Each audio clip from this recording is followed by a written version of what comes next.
किसी का परिवार न टूटे, बहन का प्यार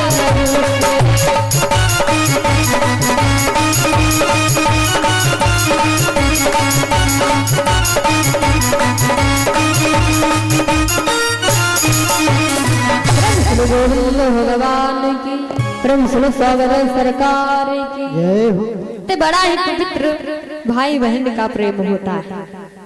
जैसे भगवान कन्हैया ने कहा द्रौपदी से, बहन आपको हमारे साथ चलना होगा। द्रौपदी पहने चप्पल, आगे आगे भगवान कन्हैया पीछे पीछे से द्रौपदी, और कहते माता बहन हमारी चप्पल पहनते जानते हो, हिल वाली सैंडल, हिल वाली सैंडल पहनती है। और कहते हैं जो इसी प्रकार सैंडलों की ऊंचाई बढ़ती रही ना, तो एक दिन सैंडलों के नीचे लाठी लगाना पड़ेगा। इतने ऊंचे ऊंचे चप्पल पहनते गिरे तो सारे दांत बाहर आ जाएंगे, लेकिन नहीं, ये फैशन है एक प्रकार का।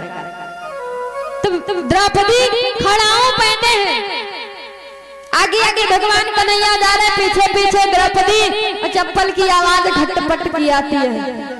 जब खटपट की आवाज आती है तो भगवान कन्हैया पीछे मुड़ के देखा, अरे बहन ये आवाज कैसी आ रही? तो द्रौपदी कहती भैया ये आवाज हमारे चप्पल की है। भगवान कन्हैया कहते हैं दुष्ट, तेरे को मालूम नहीं है चारों तरफ दुश्मनों को डेरे लगे हैं, अगर कोई भी आवाज सुन जाएगा तो जान पड़ेगा, तो फौरन पता नहीं लगेगा कि किधर तू गई और किधर मैं, इसलिए चप्पल निकाल। भगवान कन्हैया ने चप्पल निकलवा लिए, द्रौपदी के पीताम्बर में लपेट करके अपने कांधे पे रख लिया, कंधों पे चप्पल लटका लिया, पीताम्बर से बांध करके। भगवान कन्हैया अपने भक्त के लिए क्या क्या नहीं करते। पहुंचे कहां? जहां पे पितामह भीष्म प्रतिज्ञा किए बैठे हैं कि कल को एक पांडव मारा जाएगा। भगवान कन्हैया जैसे पहुंचे डेरे के पास, भगवान कन्हैया द्रौपदी को समझाया, बहन जहां पितामह भीष्म प्रतिज्ञा किए बैठे हैं, और जाकर के अपने मस्तक को पितामह भीष्म के चरणों में रख देना। जब तक पितामह भीष्म आशीर्वाद ना दे दे तब तक मस्तक मत उठाना। भगवान कन्हैया बाहर खड़े रहे कि खुद तो बाहर खड़े रहे, अंदर भेजा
मस्तक को रख देना, क्योंकि पितामह भीष्म ने दुर्योधन की पत्नी को बुलाया था भानुमति को, और प्रतिज्ञा में बैठी।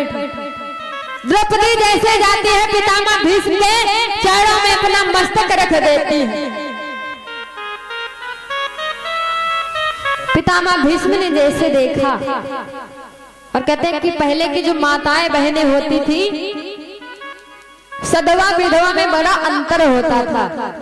पहले की माताएं जो सदवा होती थी वही रंगीन साड़ी धारण करती थी, जो विधवा माताएं होती थी कभी रंगीन साड़ी नहीं पहनती थी। और चाहिए भी जो विधवा माताएं बहनें उनको रंगीन साड़ी नहीं पहनना चाहिए। ये संस्कृति है हमारे भारत देश की, कि सब कहाँ कर पाते हैं। तो पितामह और कहते हैं आजकल अगर कोई होता तो पहचान नहीं पाता, क्योंकि द्रौपदी मस्तक रखे हैं कहाँ? पितामह भीष्म के चरणों में। मस्तक जिसके सर चरणों में टेक लो जाकर सिंदूर दिखाई नहीं देगा। तो आजकल की अगर माताएं बहनें होती तो पता नहीं लग पाता कि ये सधवा है या विधवा, क्योंकि आजकल की माताएं बहनें रंगीन वस्त्र धारण कर लेते। लेकिन पहले की माताएं जो सधवा हुआ करती थी वही रंगीन वस्त्र पहनती थी। तो पितामह भीष्म ने देखा, आशीर्वाद दे दिया। आशीर्वाद क्या दिया? कि सौभाग्यवती भव तो देवी सिंदूर से मांगना खाली हो।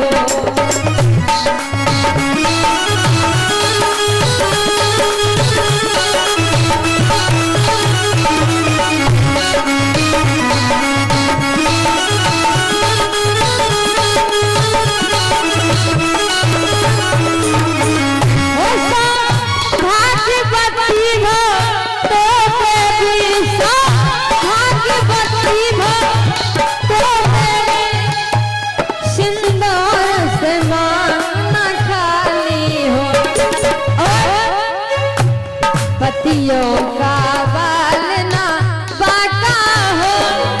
द्रौपदी के एक पति नहीं बल्कि 5 पति हैं। अगर एक पति होता तो पति का बाल ना बाका हो, लेकिन द्रौपदी के कल 5 पति हैं, इसलिए पतियों का बाल ना बाका हो तो वीर कुमारों वाली।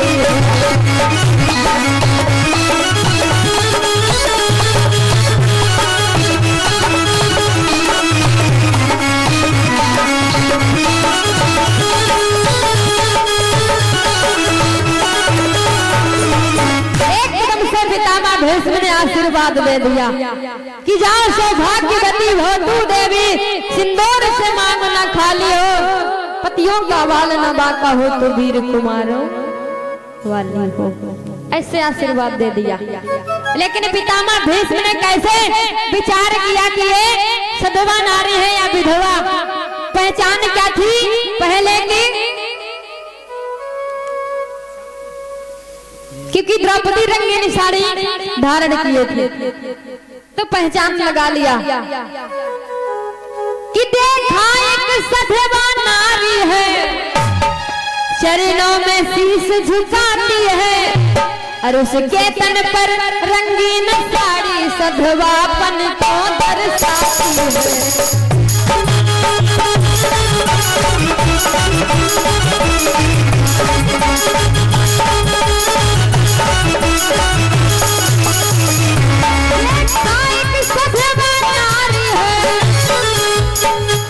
चरणों में शीश झुकाती है और उसके तन पे रंगीन साड़ी सधवापन को दर्शाती है।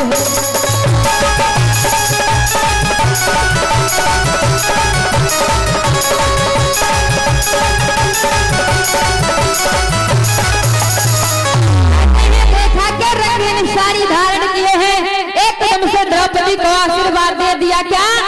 सौभाग्यवती हो तू देवी, सिंदूर से मांगना खाली हो, पतियों का बाल न बाका हो तो वीर कुमारों वाली हो। जैसे ऐसा आशीर्वाद दे दिया, एकदम से द्रौपदी खड़ी हो गई मस्तक उठा के। जैसे मस्तक उठाया, द्रौपदी कहती सुनो बाबा, आपने मेरे को वरदान दिया सौभाग्यवती हो, लेकिन आप तो 2 तरीके की बात करते हो। क्यों?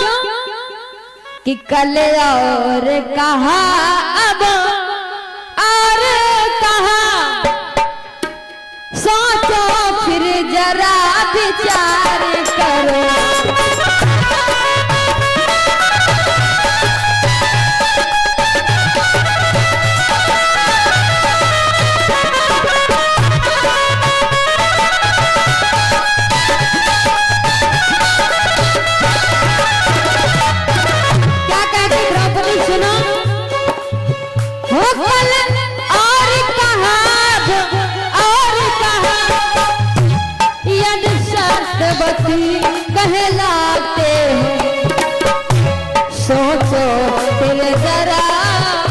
विचार करो प्रश्नों की याद दिलाते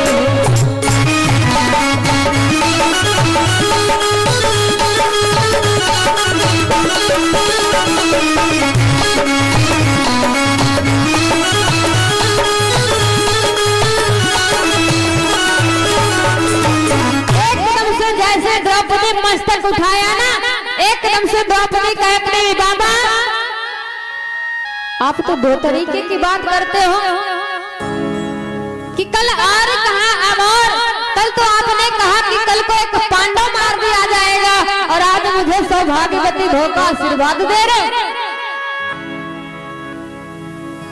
दो तरीके की बात कर रहे हो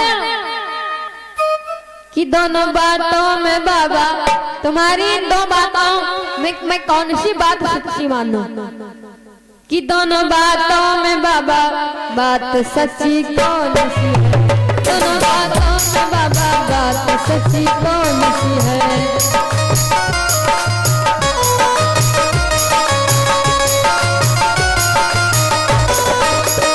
दोनों बातों में बाबा बात सच्ची कौन सी? दोनों बातों में बाबा बात सच्ची कौन सी है? दोनों बातों में बाबा बात सच्ची कौन सी है?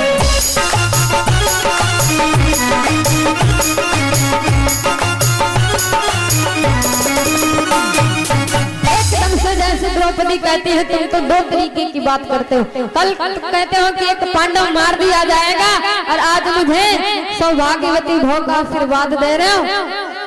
इन दो बातों में से मैं आपकी कौन सी बात सच मानूं? एक कदम से पितामह भेष मुड़ के देखा, रे द्रौपदी तू, मैं तो भानुमति को बुलाया था, तेरे को यहाँ कौन लेके आया? भगवान कन्हैया दूर छुपने लगे, वो तो फंस जाएगा। बाहर खड़े ना छिपने लगे, अरे अब तो लगता है फंस जाएंगे, अगर पितामह भेष जानेंगे तो छोड़ेंगे नहीं। नीचे देखा एक गिटकी पड़ी हुई है, गिटकी को उठा करके द्रौपदी को मारा, इशारा कर दिया बहन मेरे को मत बताना। कहते हैं कि जुबा बंद होगी मगर बात हो। इशारा किया गिटकी मार के, बहन मेरे को मत बताना, अगर पूछे ज्यादा ना तो कह देना कि मैं अपने दासी के साथ में आई। द्रौपदी से पूछा पितामह भीष्म ने कि तुम्हारे को यहाँ लेके कौन आया? तो द्रौपदी झूठ बोल गई, बाबा मैं अपनी दासी के साथ में आई। पितामह भीष्म विचार करने लगे, कौन रात्रि के 12 बजे तुम्हारी ऐसी कौन सी दासी है जो तुम्हें यहाँ लेके आई है? चलो हमें भी अपने दासी के दर्शन कराओ, हमें अपने दासी के दर्शन कराओ, देखे तुम्हारी कौन सी दासी लेके आई है।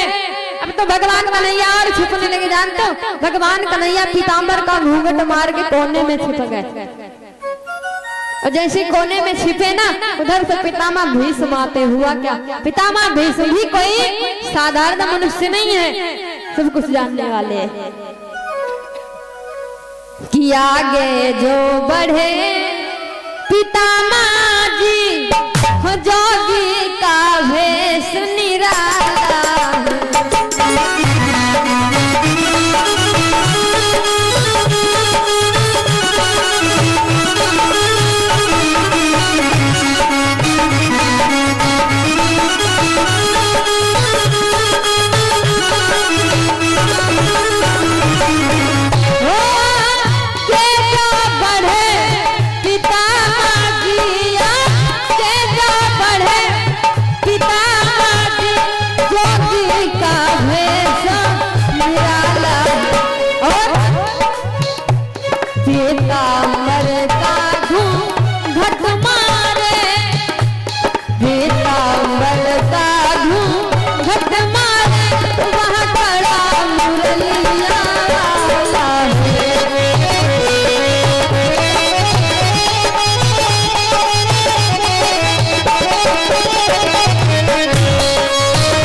गोविंद भगवान की, सबर सरकार की जय हो। भगवान कन्हैया पीताम्बर का घूंघट मारे जैसे कोने में छिपे पितामह जी भीष्म ने देखा, रे कन्हैया तो मैं तो समझा था कि तू बचपन में माखन की चोरी करता था, लेकिन तू तो बूढ़ा होने को आया है। लेकिन कि बूढ़ा होने को आया है पर अभी नहीं गई चोरी।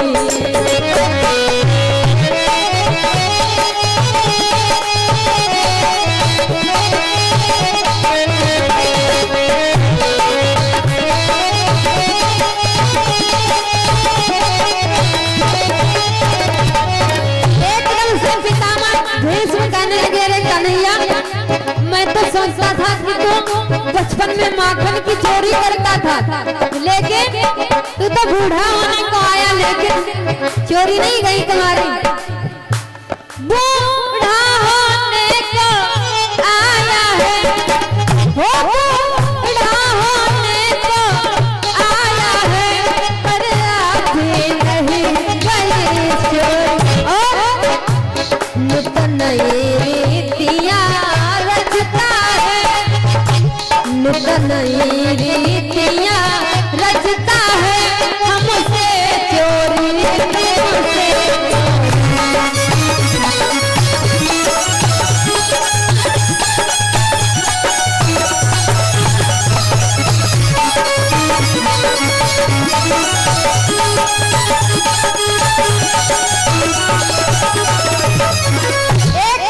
पितामह भीष्म ने जैसे भगवान कन्हैया को देखा, कहने लगे, रे कन्हैया मैं तो सोचता था कि तू बचपन में माखन की चोरी करता था, लेकिन आज बूढ़ा होने को आया, लेकिन चोरी नहीं गई तेरी।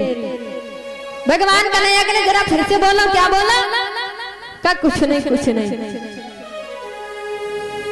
एकदम से द्रौपदी से पितामह भीष्म कहने लगे, बिटिया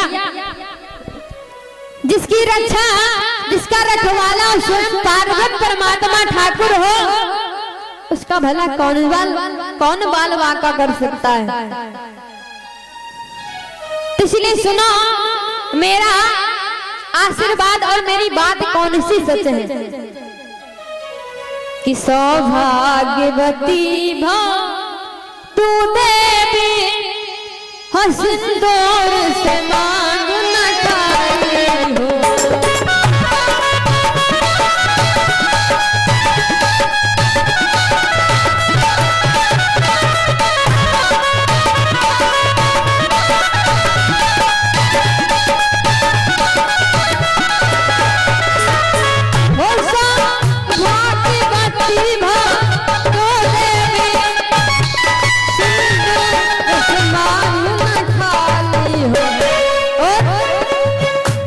पतियों का बाल न वाका हो, पतियों का बाल न वाका हो, तो भी तुम्हारा हो।